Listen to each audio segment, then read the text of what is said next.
live. Hello guys, I am live. Let's let some of you guys come on. Sorry, I'm a few minutes late. I know a lot of you set your timer for today's conversation. I am super psyched. So I am actually here in Dr. Murphy's office. Our plan was to sit next to each other and do this live, but then we realized masks and the whole thing. So we're actually sitting 6 feet apart. He's on the other side of the room. And I'm going to invite him to join live right now. So, and let's get this party started. So we're going to be talking about rejuvenating fertility. Well, I hope we don't echo. We are echoing. We're going to echo. Turn down my volume. Because you might be able to hear me. There's still some echo. Let me get my, do you have headphones? No, I don't. Okay, guys, hold on a second, guys, before I can go in another room. That's the only other thing we're going to do. We didn't think this part through. We can use your phone and we sit there, both of us, without using my phone. Okay, turn off Let's your do that. phone. So hold on, guys. He's going to leave. Come here.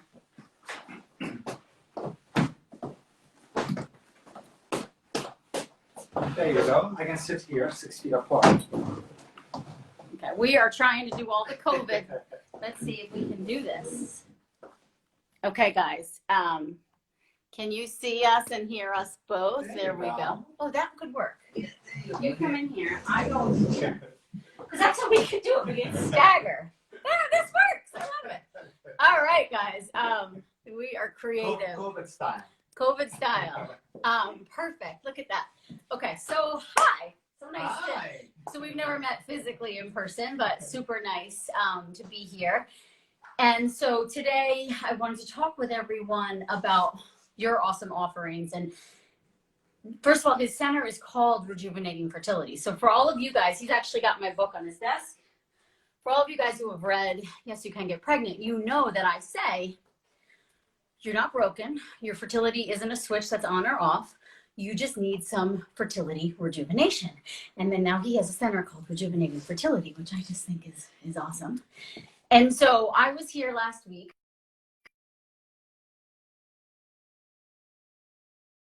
You don't deserve. So I was here last week and I tried Ozone for the first time. Super duper cool. So he has a machine here that you guys saw the picture of.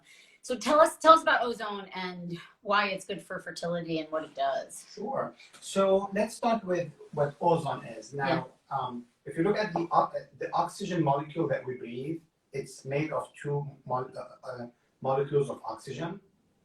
Now, ozone has a third one, so that's why it's O3. O3, right. So now the ozone, for those who don't know, there's an ozone layer around the Earth that protects the Earth from the UV light from the sun and so many other things.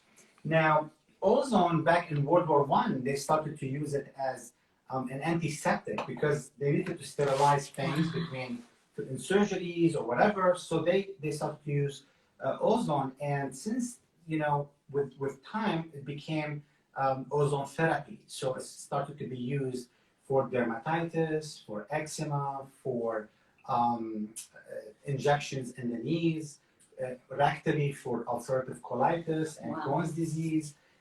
So anything inflammatory. Exactly. Yeah, everything inflammatory because and vaginally for HPV and other STDs. Wow, Absolutely. interesting. So if someone cannot take antibiotics and have infection, you can put the ozone catheter. I put a catheter up my vagina Yeah. in this office last week, and I'm going to do it again in about a half hour. So the ozone, we're the first to use it for fertility.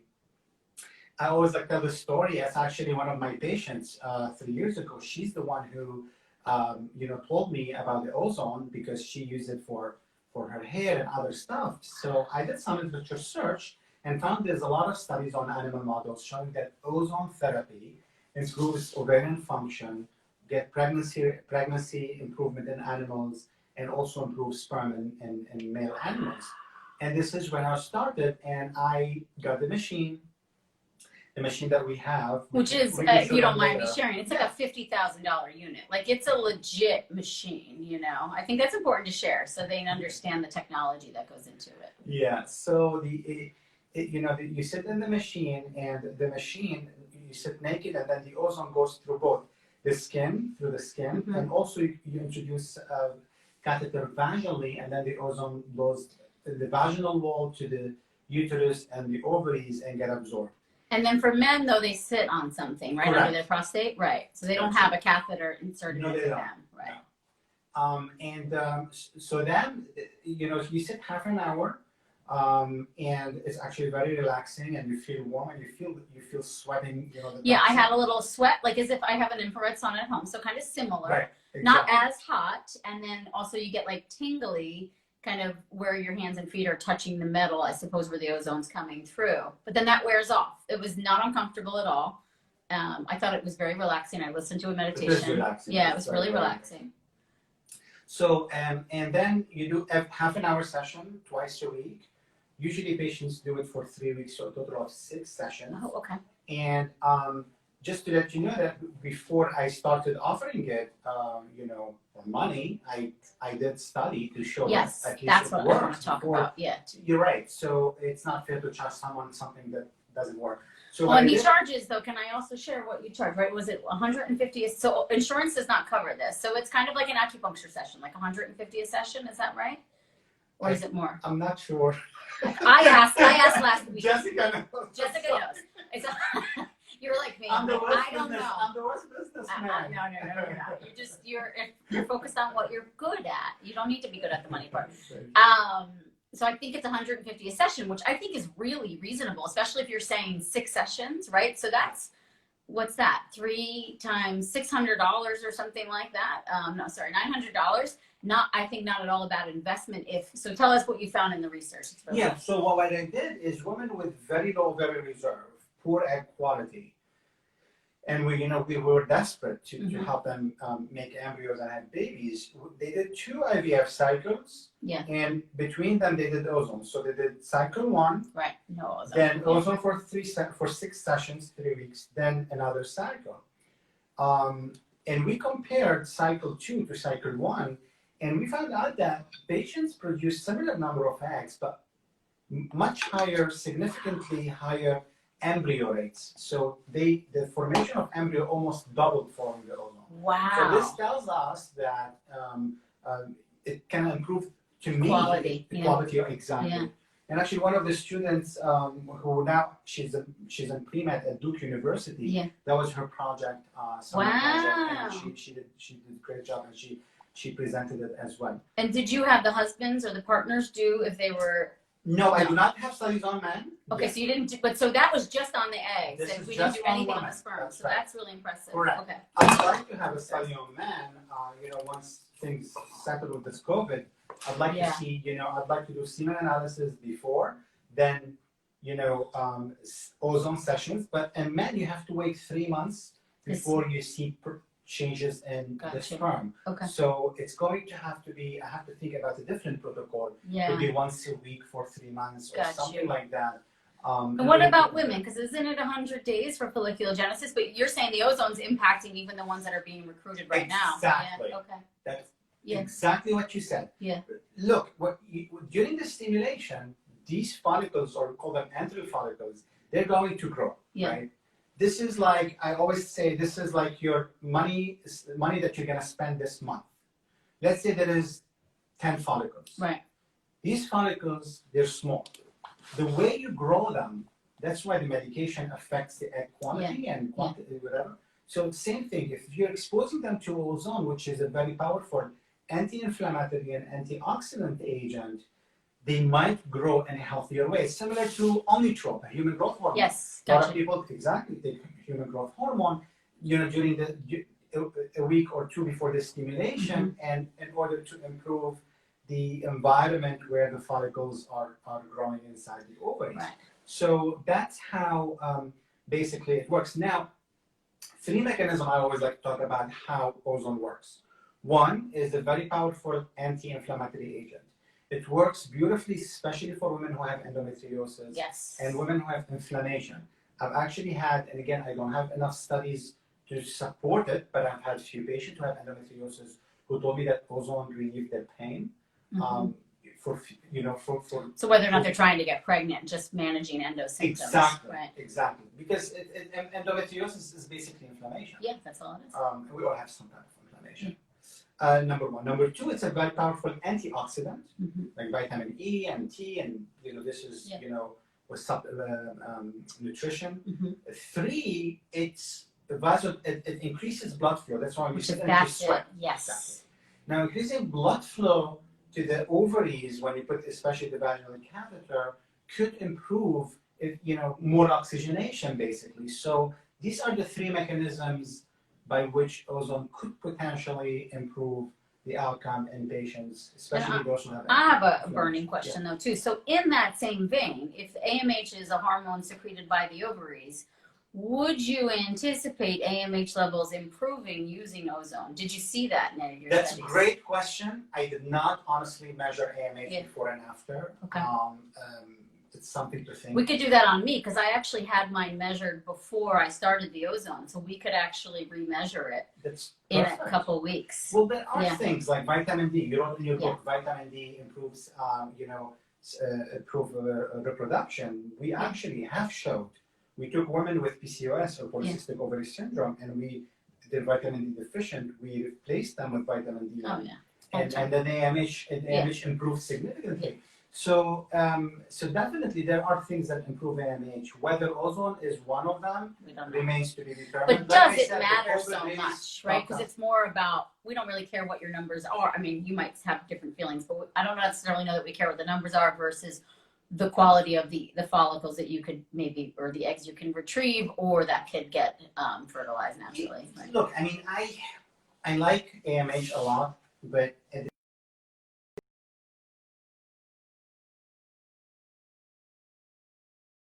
lot of time we get obsessed with the numbers, and then it distracts us from the goal, which is a baby. Yeah. I don't care if your AMH is less than 0.1. If you have a period and you have an egg, that's good. That gives me a baby. That's all I care about. Yeah. And I always tell patients, and I give them the example that a lot of women who have PCOS, they have high AMH, but a lot of the eggs are not poor good quality. Yeah.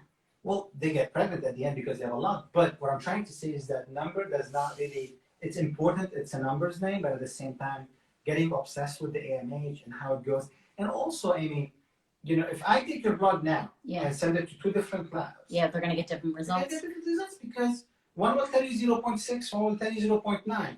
And that's significant. That's significant. The assay variation, and the person who's pipetting your blood, because they do triplicates, they sometimes... Someone just said, I love this guy. I do too, right? I love you too. So, if you send it to different, with the person who's pipetting or any test, they have coefficient of variation, which is at least 15, sometimes up to 20%. Wow. So you will get 20% range, and as the number gets smaller, the 20% becomes significant. Yes. So that's why I always tell patients, it's great, but focus on the egg and the baby, not just on your numbers. Yeah, and natural follicle count. I think you have to take that into consideration. I love, right? That's what I like. Yeah. Show me the follicle on ultrasound because this is what's going to give me a baby. Yeah, exactly. But show me high AMH and no follicle, why do I care? Yeah, doesn't matter. So yeah. But look, I mean, the ozone, back to the ozone, is really, in certain women, you do everything, right? Yes. It's you become desperate, and I think it's time to move a little bit the field from just drugs and shots and all that. It's important to, we call them like adjuvant therapy to IVF. Yes. They're very important. There's like acupuncture, nutrition, supplements. Acupuncture, supplements, ozone. If each one improves 5%, it's huge, right? You're up 20% all of a sudden. That's exactly my point. Yeah. So, and I hope it works for everyone, whether it works or not, hard to tell. But so tell me too, the study that you did you get to live birth with these ozone girls? Yeah. The answer is yes. A lot of people had, it's a big sample size. Yes. I don't remember the percentage, Yeah. but a lot of the patients who did ozone afterward had babies. But remember also that they had doubled the number of embryos. Yeah, so really, it was significant. Very significant. Not only that, so what I'm doing is now I have a PhD student. The next step, what we're doing with the ozone, women are doing IVF. We're taking their cells. When the egg comes out from the egg retrieval, there is granulosa cells that. Right, so that's what you're doing with the PGS. We're taking the granulosa cells, splitting them into half. Half we're putting in the ozone machine. Shut up. And half on room temperature. And then we're doing PCR for genes to see if the genes responsible for estrogen and progesterone production changes. And we have preliminary data, very exciting. So we're going to, present it very soon. That's amazing. Yes. Now, someone asked, could ozone help with blocked fallopian tubes? I mean, if it's from an inflammatory condition, potentially, yeah. There is actually, that's a great question. There is a study on ozone, cannulation of blocked tube with or without ozone, and the ones who did ozone had better success rate. Having said that, it depends on why the fallopian tubes that's what I was blocked. thinking. Right. If it's just a small inflammatory event, yes. But if there's a scarring, let's say someone who had bad chlamydia or pelvic inflammatory disease and the tubes, it's hard. Yeah. So I'm talking theoretically. I don't want to say that it works until I have some studies. I'd like to have some evidence before I say something. Yeah. But when I don't, these are great questions. These are the things that actually, we're trying to figure out. Yeah. No, but also questions from patients, gives me ideas for my future research. Always. That's what I always say, because people are like, you know so much. I'm like, where I learned I learned from my you patients. guys. Yeah. That's actually very I true. learned it from you guys. Yes, Because then I don't think of these things, and I'm like, I better go research that. So then tell me too, so ozone is recommended though, say a woman is trying to conceive naturally, and maybe has been told her FSH is too high or AMH is too low, or even just to increase her odds. Would you say ozone is good for that situation as well? Yeah, it's I don't want to use the word recommend because it's a powerful thing. I don't want to recommend ozone, but it's something to consider.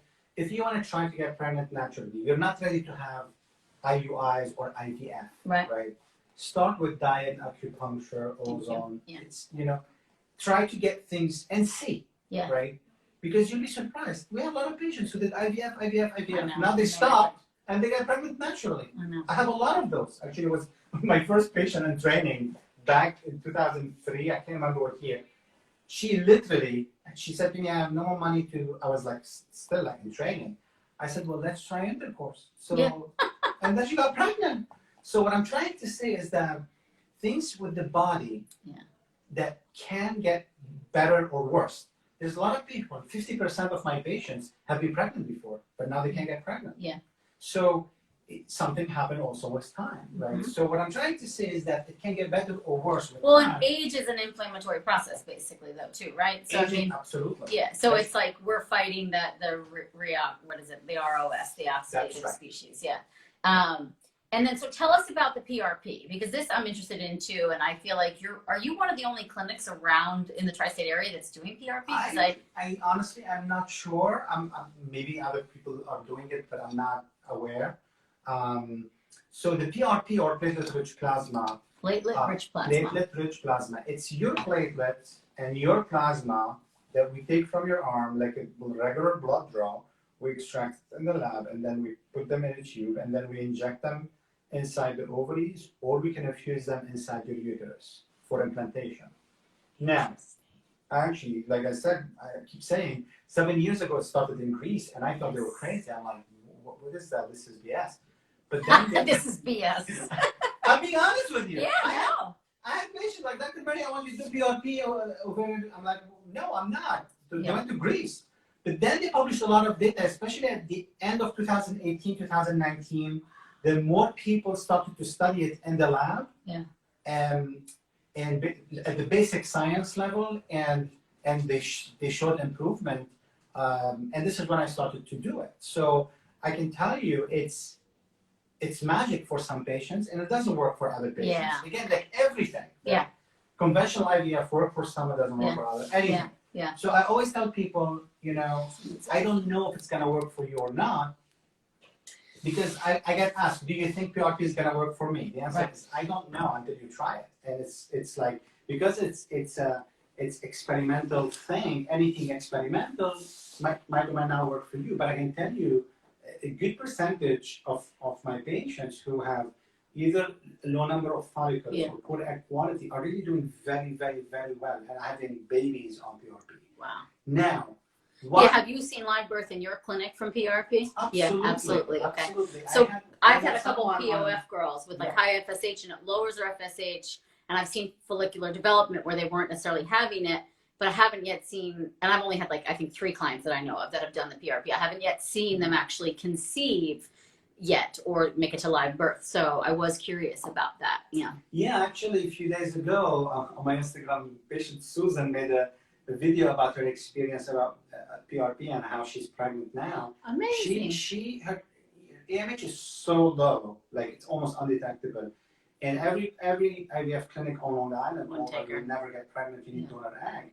And we tried before the PRP, we didn't make good blastocysts. We did PRP, got blastocysts, and now she's 9 weeks pregnant. She just graduated. Yeah. That's amazing! You know, Susan is really, she's so funny when she got pregnant. Susan! That's amazing! So, yeah, so there is, and many others, I don't want to mention names because they don't want to mention names. Yeah. But the answer is, the mechanisms, again, I always like to go back to the mechanism because I'm as a scientist. Yeah. So the PRP or platelet-rich plasma has a lot of growth factors. I don't know if you're aware, but some IVF centers, they give a human growth hormone. Yeah. Exactly. Omnitrope. Yeah. Yeah, there's a handful. Like, it's more and more popular. Do you use it here? I do use it. Yeah. I do use it sometimes. But think about it like this, right? If you're taking a human growth hormone, let's say 10 units, right, in your body every day. Now, the 10 units, not all of it will get absorbed in your body. Let's say 9 units get absorbed. Yeah. Out of the 9, maybe 8 will make it to the ovaries. Out of the 8 units, maybe 5 will make it to the egg. Gotcha. So what I'm trying to tell you is, and because of the metabolism, you're not getting a lot of effect. And that's why it might or might not work for some patients with the human growth hormone. Now with the PRP, imagine I'm taking your own growth hormone and your body just soaks it right up. Concentrated in like 100 times and putting them directly inject them it can't get better than this.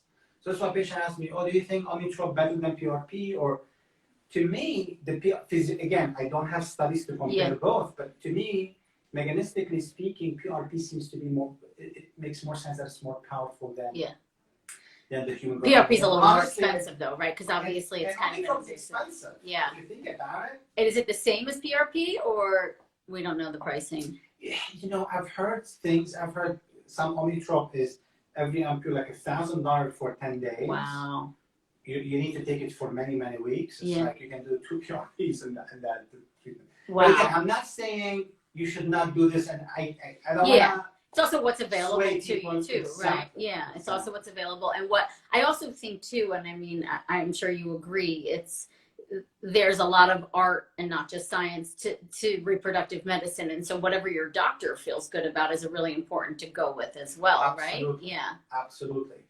And, you know, I always tell my patients, I want to listen to your story first because everybody's different. Yeah. Even if they're twin sisters, everybody's body is different, Yeah. the history different, did they get pregnant or not, miscarriages or not, had baby before or not. So many things, and that's why it's very important to individualize every treatment based on the patient's history, body, and blood results. Yes, I agree. And then, so you'll do low stim, even natural IVF. I do everything. I do natural, I do IVF without needles, and I do gentle IVF, and I do conventional. I do all of them. Okay. Now, the conventional IVF, like I said many times before, it works for 75% of patients, but 25% of patients, it doesn't work for them, especially women with low ovarian reserve. You have to be very gentle on their eggs. Yeah. And then practicing here in Westport and then also in New York City, right? Those are your 2 offices? Yes. Yeah. Okay. We're based in the city and here in Westport. I love Westport. It's so nice. Like, I want to move here. I know. You should. We live here. We love it. I live in New Rochelle, so I'm halfway between Westport and Manhattan. Yeah. I'm like, north or south? So yes, I do have on 57th Street in Manhattan and here in Westport. Also, I wanted to, Amy, before I forget, talk about PRP and implantation. Oh yeah, because someone just said I just had PRP on the 10th and I transfer on the 11th. So yeah, talk about that. So I have to tell you this: the data, and I'm writing a review article on PRP now. It's very compelling that PRP, what it does to the lining of the uterus. Wow. Right? 2 days before, 1 to 3 days before you have your transfer, if you have failed implantation before, right?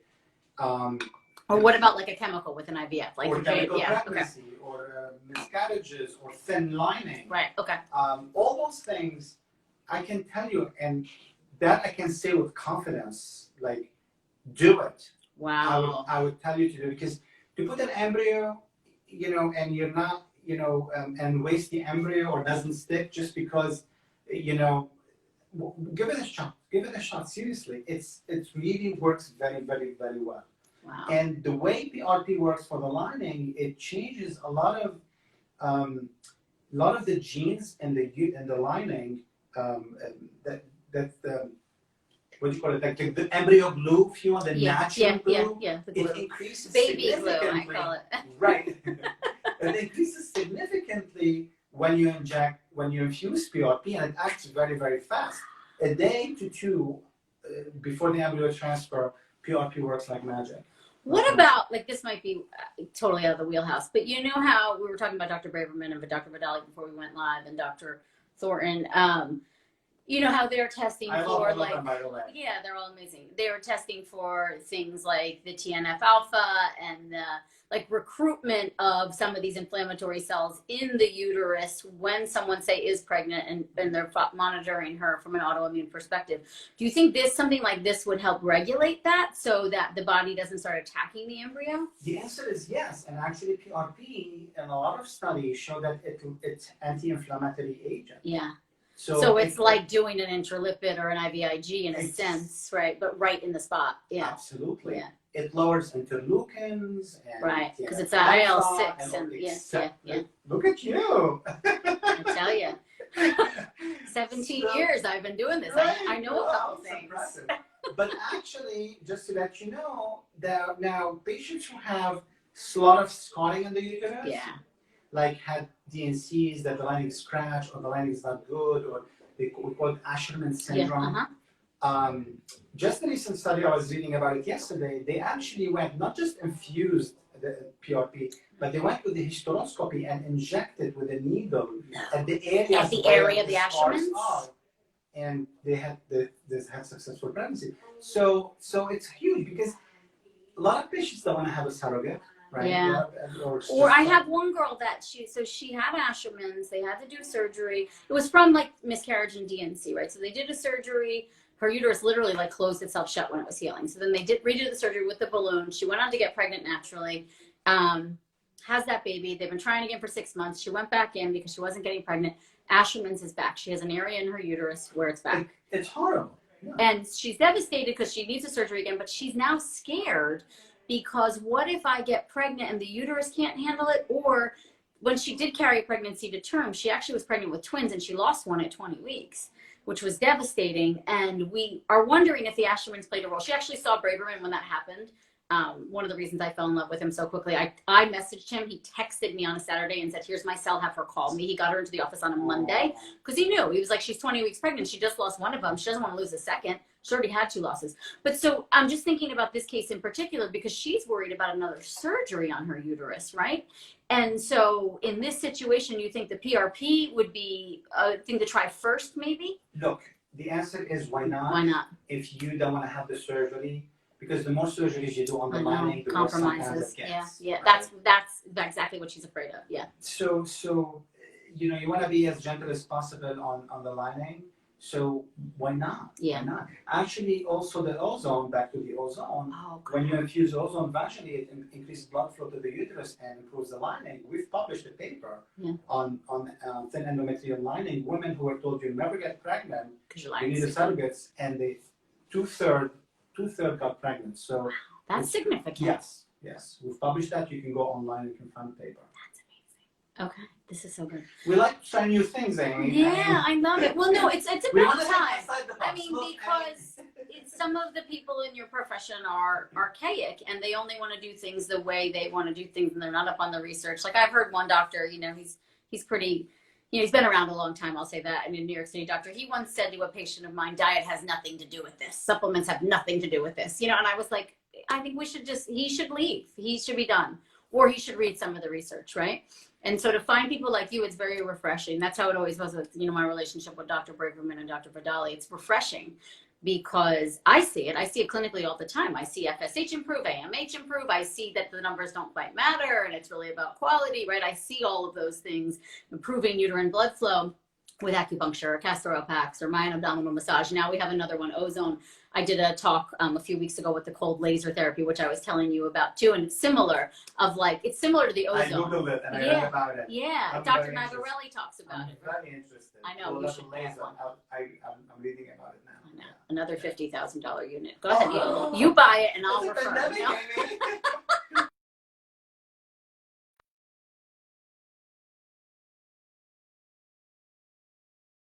Girls, when we did the laser talk, because he was up in Canada, girls were just messaging constantly of like, where can I get the laser in the US? And I was like, there's smaller units. You can buy the $4,000 units. They're smaller. You just have to, it's more time with the patient. You have to stay there and move it around. But anyway, they saw with that, which I think similar with the Ozone, that women in menopause periods started to come back when they were using it for pain. So for different reasons, they were using this technique and then things hormonally shifted. And so that's where it led to the fertility research. So it's pretty interesting. But look, I mean, at the end, Aimee, you were talking about diet. Everything is, you know, everything is related to reproduction, right? Everything exactly. in your body. Everything is related to reproduction. Reproduction reflects the body health, reflect your immune system, reflect everything is affected in the reproductive system. That's why when someone is sick, they don't get pregnant. Because the body is not ready. It's fight or flight, right? It's survival mode. We say in Chinese medicine too, it's like when you have an abundance of qi and blood and essence, that's when the body's like, I got enough to make a human. Making a human is a big fucking deal, right? Yeah. It is. So I agree. We always say that in our world, fertility is an extension of health, which you say as well, and I love that. And to think about that. Whereas I think a lot of, unfortunately, it's like the message has been, it's whatever's below the belly button and whatever your numbers are, and that determines your fertility. Do you know what I mean? And throw in your age too. And so a lot of women are so scarred by that message, and to like inspire hope in them that there's these other modalities. And I think, Absolutely. I think in years down the road, we're going to see even more methods that we can, you know, what we can do to improve egg quality and get to a blastocyst that we can transfer or get pregnant with naturally. I'm just looking at questions. Sure. Do you know if I can use FSA for the Ozone? Maybe. I'll ask Jessica. I can comment back to you. Got Pugs. Melissa, well, we love you. She booked a consult with you when she's back in town. She's one of my clients. I'm excited for that. So you're already on board with him. How long has Ozone been out for?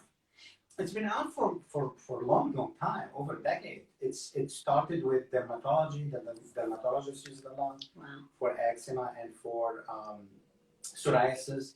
Remember, a lot of people can't take medication like prednisone or an inflammatory agent and stuff like that. So it's been.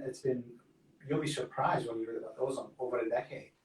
It was used for studies on HIV, actually treating HIV with that. Joint inflammation. So it's like cellular rejuvenation, basically, an immune tonic, anti-inflammatory. So it should work for anything, right? Everything is inflammation. That's it. Everything is inflammation, and Ozone is a very powerful anti-inflammatory agent. So it helps with those situations.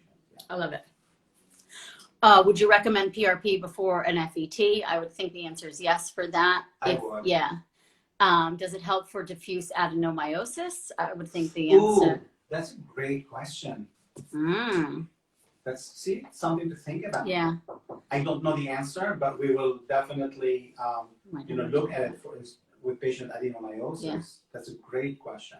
And then someone asked, does it help with egg quality? Yes, absolutely. Is it available in the UK? I don't know of that answer. Flew out of the state for it. Not sure I can do it again since transfers on Monday. What was a laser procedure you recommended? Oh, it's called a cold laser therapy. It's taken me 3 to 4 years of infertility to finally find things like PRP. I'm so glad in the future this will be more available. Oh, that's nice. All right, guys. So we're gonna wrap up, but before we went live too, just so you know, we were discussing the idea of maybe a book together, something like that. So you'll hear more. Yeah, you'll hear more from us for certain. And but this was so great. What are your thoughts on IVM? What's that? IVM was in vitro maturation, meaning what we do is you take the eggs when the eggs are a little immature, and then culture them in the lab. Now, it's tricky, right? Yeah. Because the egg has 3 phases. Very immature, Yeah. just to make it simpler. A little immature, immature. Right. If it's very immature and you take it too early, it's so hard to make a baby with those eggs. If it's in the middle, then yes. Some studies look at, or some experts say, maybe if you grow or mature the egg in the dish, it might do better than inside your body. Right. Right. This remains to be determined, but we do IVM. Yes. And we've been successful with that. I do it for some patients who, when you take the eggs mature, they don't make fertilized or the poor egg quality or stuff like that. Yeah. I like to try to do different things. So yeah, it's something to think about if the mature eggs are not making it. Right. Or if nothing's making it to blastocyst. Right. Yeah. Okay. And then if PRP doesn't work the first time, will doing it again be beneficial? That's a great question. Now, in one study they published in May of this year, they did PRP 3 times, once a month for 3 months compared to nothing, and this found significant improvement. Wow. So whether there is cumulative effect or not, there could be. I have some patients who do it once a month, every month. Oh, I have patients who they do it before they don't do IVF with me, they do some IVF somewhere else, but they come to me before every IVF cycle because they made blastocysts before that. At the end of the day, it might work for you if the first time it didn't work. I'm cautious with money. What if it doesn't work the second time or third time? You start with you know what I mean? So it's very hard for me to recommend something. I have to look more about what's going on, review the data that I have. Yeah. And then is ozone okay for a 42-year-old who has 3rd stage endo? I'm going to say yes. I would say yes too. Yeah. Now, before you submit the ozone, there's a quick questionnaire just to make sure that you're safe candidate. to be a good candidate, right? So then we safe. Yeah. Okay. All right, guys. I think that's all of it. So you'll hear from us again soon. But follow him on Instagram. What is it? It's Zahid Murhi 7. Zahid Murhi 7. And then also his clinic, Rejuvenating Fertility, is also on Instagram too. So you can follow through there as well. And yeah. And I'm happy to answer any questions they have, even if they don't want to. Oh wait, one more question. Is ozone recommended before egg stems or before transfer for IVF? I would think both. Well, I mean, if you're looking at egg quality, you definitely need to do it before stems. If you're making embryos but it's fading or not sticking or you have thin lining, then do it before the embryo transfer. Gotcha. Okay. Okay. All right, guys. Great. Mwah. Have a great day. Happy holidays. Happy holidays. Bye-bye.